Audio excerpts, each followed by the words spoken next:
Halo, selamat datang kembali di pembahasan mendalam kita. Kali ini nih, kita mau gali lebih jauh bab 21 dari materi yang Anda kirim. Judulnya Millions of Mirrors, atau ya, jutaan cermin. Ini konsepnya, wah dalam banget sih. Pernah nggak sih Anda ngerasa sebel banget sama orang? Atau sebaliknya, kagum luar biasa? Nah, bab ini tuh membahas gimana orang lain itu bisa jadi kayak cermin buat kita. Siap ngaca? Iya, yang menarik di sini idenya tuh bahwa realitas kita, orang-orang di sekitar kita ini loh, itu seringkali pantulan aja dari pikiran kita, keyakinan kita, fokus kita. Jadi cara kita ngelihat dunia itu yang ngebentuk apa yang kita alami. Betul. Jadi bab 21 ini kayaknya bilang kalau ada sifat orang yang bikin Anda, aduh, kesal setengah mati gitu ya. Kemungkinan besar nih, itu nyenggol sesuatu di dalam diri Anda. Sesuatu yang mungkin Anda nggak suka dari diri sendiri, atau malah Anda coba pendam. Misalnya nih, contoh klasik, sebel sama orang yang sok tahu. Mungkin nggak sih itu karena kita sendiri ada rasa insecure soal pengetahuan kita? Persis. Dan sebaliknya juga berlaku loh untuk rasa kagum. Kalau Anda kagum banget sama seseorang, sama sifatnya gitu, mereka itu bisa jadi lagi merefleksikan kualitas bagus yang sebenarnya Anda udah punya, tapi belum Anda sadari sepenuhnya.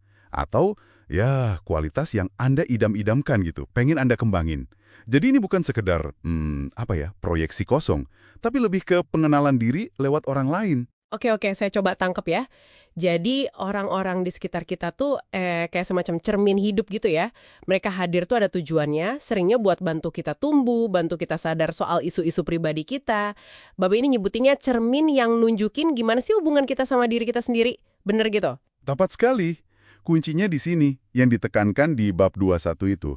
Gunakan interaksi ini, apalagi yang bikin jengkel ya, sebagai momen belajar. Bukan malah langsung, wah marah-marah atau ngeluh. Coba berhenti dulu. Tanya ke diri sendiri. Kok saya keganggu banget ya sama ini? Apa nih di diri saya yang lagi kesentil sama kelakuan dia? Ini soal ambil tanggung jawab reaksi kita sih. Nah, ini nyambung nih. Gimana konsep cermin ini bantu kita ngerti soal hubungan yang toksik. Kan kadang susah banget ya buat tegas atau lepas dari hubungan kayak gitu. Bab 21 ada bahas ini kan? Katanya nyangkut ke keyakinan kita ya. Betul, betul. Bab ini ngaitin kesulitan kita bikin batasan atau mutusin hubungan itu, seringkali bukan cuma soal perilaku orang lain itu aja, tapi karena interaksi itu justru maksa kita buat ngadepin keyakinan terbatas kita sendiri. Ya kayak pikiran, saya nggak cukup baik, saya nggak pantas dibela, atau nanti dibilang egois kalau bilang nggak. Orang itu jadi kayak cermin yang mantulin pergulatan batin kita soal harga diri, soal batasan. Ngerti kenapa kita bereaksi gitu, itu langkah awalnya. Jadi balik lagi ke ide awal ya, kita narik orang yang sefrekuensi sama keyakinan kita, sadar atau nggak sadar. Terus ada langkah praktis nggak yang disaranin bab 21 buat ngadepin ini? Biar nggak cuma teori aja gitu. Ada. Salah satunya itu disebutnya miliki sisi jelek Anda. Ini bukan berarti kita suruh bangga sama sifat jelek ya, bukan. Tapi lebih ke mengakui, menerima gitu. Kalau kualitas yang bikin kita kesal di orang lain itu, mungkin ada juga loh benihnya di diri kita, dalam bentuk lain mungkin.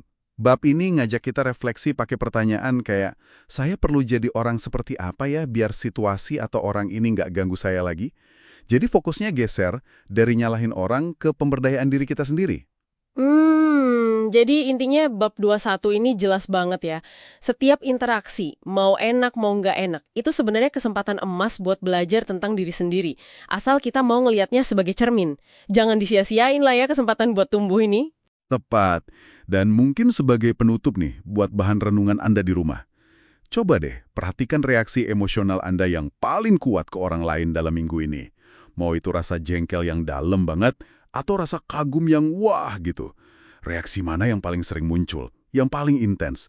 Nah, kira-kira dari kacamata bab 21 ini, cermin itu lagi coba kasih tahu apa ya soal dunia batin Anda yang mungkin belum sempat Anda tengok.